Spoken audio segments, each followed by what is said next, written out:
How to run Disk Defragmenter on Windows 11. First, click on the Start menu, type Defragment and Optimize Drives. Click on the app to open it. In the Optimize Drives window, you will see a list of your drives. Select the drive you want to defragment. For most users, this will be the C drive. Before defragmenting, it's a good idea to analyze the drive to see if it needs defragmentation. Click on Analyze to check the drive's fragmentation level. After the analysis, you'll see the current status of the drive. If the drive is heavily fragmented, it's time to defragment it. To defragment the drive, click on Optimize.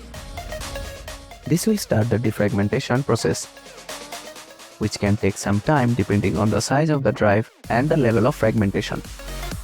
You can continue using your computer while the defragmentation is in progress, but it's best to avoid heavy tasks that might slow down the process. To keep your drives optimized, you can schedule automatic defragmentation. Click on Change Settings and check the box for Run on a Schedule.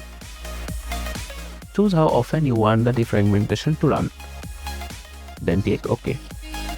And that's how you can run Disk Defragmenter on Windows 11. Thanks for watching.